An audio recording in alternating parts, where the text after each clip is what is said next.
A few years ago, during a week when 4 planets were moving through Pisces simultaneously, I had an experience I still think about. It changed how I navigate water sign seasons entirely.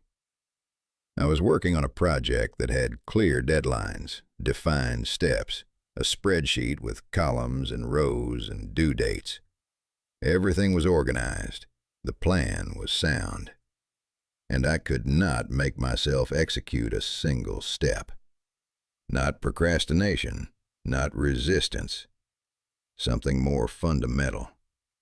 It was as if the instructions were written in a language I could read, but suddenly could not feel. I understood the words on my screen. I knew what task came next. But there was a disconnect between knowing and doing that felt physical. Like trying to run in a swimming pool. Your legs move, you generate effort, but the medium you are moving through absorbs most of the force, and you cover a fraction of the distance you expect. I spent 3 days fighting it. 3 days of frustration, self-criticism, wondering if something was wrong with me. Am I depressed? Am I burnt out? Am I losing my edge? Then a friend who knows nothing about astrology texted me completely unprompted and said, "I feel like I am moving through honey this week. Is something going on?" And I looked at the ephemeris, and 4 planets were clustered in Pisces. The medium had changed. Not my capacity, not my motivation, not my discipline. The medium. That week taught me something that applies directly to what you are probably feeling right now. Stay with me on this because the distinction matters. There is a difference between being stuck and being in water. Being stuck means something is blocked, an obstacle, a failure, a problem you need to solve. Being in water means the environment itself has changed density. Nothing is wrong with you. Nothing is broken. The medium you are operating in has become thicker, heavier, more resistant to the kind of forward linear progress that works beautifully in air and fails completely in water. Right now, this week, there is an extraordinary amount of planetary weight in Pisces and Pisces-adjacent territory. The Sun is in Pisces. Mercury just stationed retrograde in Pisces. Venus is moving through Pisces toward a conjunction with Neptune. And the Saturn-Neptune conjunction we have been tracking is still active at 0 degrees Aries, which sits directly at the boundary of the Pisces field. When this much planetary energy concentrates in a single water sign, it creates what I think of as a pressure change, not metaphorically, almost literally, the way barometric pressure shifts before a storm and your body registers it before your mind understands why. We are 3 days into one of the densest transit windows of the year, and I want to normalize something. If you have been feeling any of the following this week, there is a structural reason. Fatigue that does not respond to sleep. Vivid dreams that feel more real than waking life. Difficulty concentrating on linear tasks. A sense that time is moving differently, either too slow or strangely elastic. Emotional sensitivity that seems disproportionate to what is actually happening. A desire to withdraw, cancel plans, be alone. Creativity arriving in surges but dissolving before you can capture it. These are not symptoms of something wrong. They are symptoms of immersion. You are in water. The air rules do not apply here. Here is the distinction I want to draw because it matters practically. Pisces fog and genuine confusion look identical from the outside, but operate by completely different mechanisms. Genuine confusion means you do not have enough information. The inputs are insufficient or contradictory, and your mind cannot resolve them into a clear picture. The solution to genuine confusion is more data, better analysis, clearer thinking. Pisces fog is the opposite. It is not an absence of information. It is an excess of input arriving through non-linear channels. Pisces operates through the felt sense, through dreams, through images, through the body, through emotional resonance, through patterns that are real but cannot be articulated in linear language. When multiple planets stack in Pisces, the volume on these non-linear channels increases dramatically, and the cognitive system that processes linear information gets overwhelmed. Not because there is too little signal, because there is too much. Coming in on frequencies your analytical mind is not designed to parse. The fog is not empty.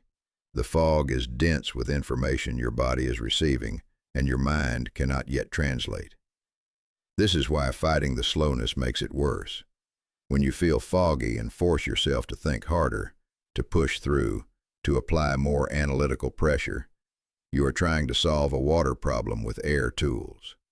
More thinking does not clear Pisces fog.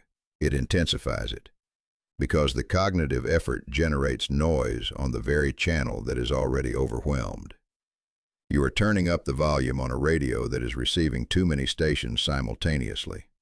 The signal does not get clearer, it gets more distorted. I watched someone go through this last week in real time. They had received clear direction around February 20th with the conjunction, knew exactly what to do, had the steps laid out. Then Pisces season deepened, Mercury stationed, and by yesterday they were on their third rewrite of a plan that was perfectly sound to begin with. Not because the plan was wrong, because the medium shifted and they kept trying to sharpen the plan instead of recognizing that the blurriness was environmental, not structural. They were polishing a lens while standing in fog. The lens was fine, the air was thick.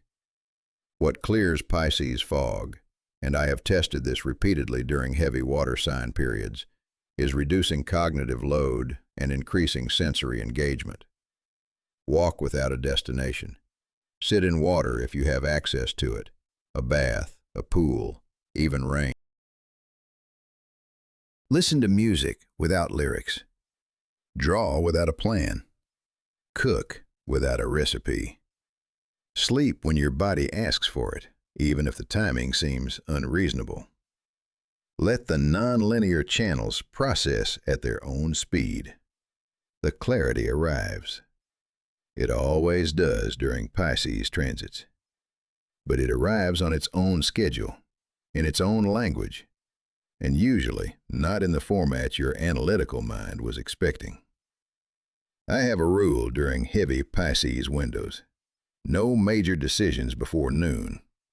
Not because mornings are bad, because the dream processing from the night before takes time to integrate, and the space between waking and midday is where Pisces delivers its best material. Some of the most accurate intuitions I have received during water sign seasons arrive between 7 and 10 in the morning, in that half-awake state where the analytical mind has not yet fully taken the wheel. I want to connect this to what we have been tracking since February 20th, because this week is not happening in isolation. The Saturn-Neptune conjunction delivered structural clarity, decisions that made themselves, architecture that appeared. That clarity was real, and it remains real. But it arrived during a moment of unusual alignment, and now you are trying to hold that clarity while the medium around you shifts to maximum water density. That is the specific challenge of this week. You have the clarity, you have the structure, and the environment has gone liquid around you. The structure is not dissolving, but it is harder to see through the water, harder to confirm that what landed is still there, harder to feel the ground that appeared. This is not the structure failing. This is the Pisces field testing whether you can hold a solid knowing while the environment becomes fluid. Can you trust a decision when the feeling around it goes soft? Can you hold a boundary when everything else feels permeable? That is the week's question. And I want to name something that nobody else is going to tell you. The answer is not to grip harder. The instinct when you feel the ground softening under a decision is to clench, to hold tighter, to reinforce the walls. But Pisces does not respond to grip. Pisces responds to trust. Not blind trust, structural trust. The kind that says the foundation was poured on solid ground, and the water rising around it does not change what the foundation is made of.